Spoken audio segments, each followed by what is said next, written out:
Part 4, framing and eyeline.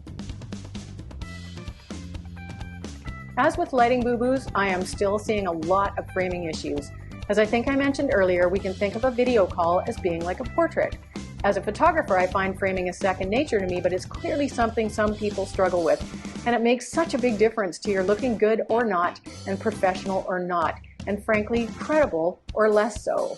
Again, I'm going to suggest being flexible if you need to. If possible and necessary, be prepared to move your computer. I have a desktop that is not in a good place for video calls, so I use a laptop that I can position wherever I want. My recommendation is that you position yourself in front of your webcam so that there's a wee bit of room above your head and you can still see your full head and some shoulders, like a head and shoulders portrait. We want to mimic what it would be like to be seeing and speaking with a person in real life in terms of the amount of their field of view you'd fill. It should look and feel natural and comfortable. These are screen grabs from a panel discussion by 3 experts in their fields. Too much headroom, face too large in the frame, and a shelf in the background sticking right out from behind the presenter's head. And the lighting in all 3 was non-existent. This compromised their credibility and my ability to hear their messages. If your face is too close to the camera, you may come across as kind of in the viewer's face. The other problem with sitting too close to your camera is distortion. The wide-angle lens of most webcams will distort your face so that your nose looks longer than it is and your head looks smaller. Just from a practical point of view, you do want to be close enough to be able to see chat windows, screen shares, etc., and be positioned to be able to type if you need to. Here again is the one place some of those third-party apps or webcam-specific controls can actually help by way of their zoom in and out feature. A little zoom in can help you look the right size in the frame and facilitate your sitting a comfortable distance from the camera. On that note, I'm just going to throw this tip in here. Make sure you have your reading glasses or whatever eyewear you need to be able to clearly see both the screen and the chat window. I was on one call recently during which I sent several private messages to a colleague, and I'm sure she had her contact lenses in, which are for distance, so she never responded. I'm sure she couldn't see any of my messages or probably anyone's faces either, and she really couldn't participate fully in the conference, meaning her professional performance was compromised. Another thing, rotate your device so you are horizontal, as most chat windows seem to accommodate horizontal frames better than vertical. Furthermore, vertical or portrait-oriented cameras such as tablets and cell phones seem to encourage one of the most common mistakes I see, which is a huge amount of headroom or space above the head, creating a totally unbalanced composition. When the extra headroom includes a view of the ceiling, because the phone or whatever is sitting low on the table in front of you pointing up, it creates a perfect storm of distracting and unflattering. We shouldn't be able to see up your nose.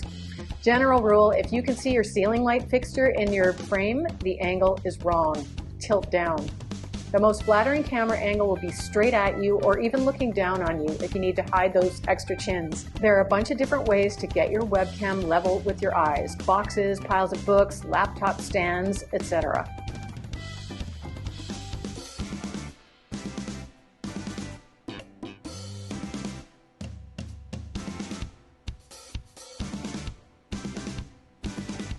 But ideally, you likely want to be able to type comfortably to contribute to chats and look straight ahead at your camera and at the participants on your screen as much as possible.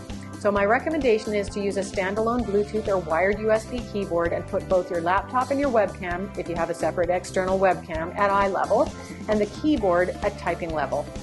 Yes, you will have to look down to type, but the rest of the time your eyes will be looking straight ahead, which is the most flattering angle and will make you look the most engaged. The closer your eye level is to your webcam, the more it will appear to your fellow call attendees that you're looking at them. So remember to look straight at the lens periodically when speaking to really engage your viewers.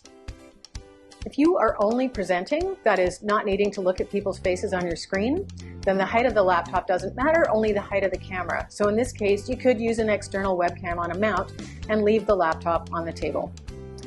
Actually, after I first put together this presentation, a company called PlexiCam came out with a great little invention that facilitates getting your camera angle right if your monitor is big enough or your laptop is raised. It mounts directly in front of your monitor, so it's easy to look at your screen and appear to be looking directly at your viewer. Another thing about camera position, and another reason to orient the camera so that it is shooting fairly straight at you and is level, is what can happen to vertical and horizontal lines in your background if your camera is tilted. I mentioned this earlier.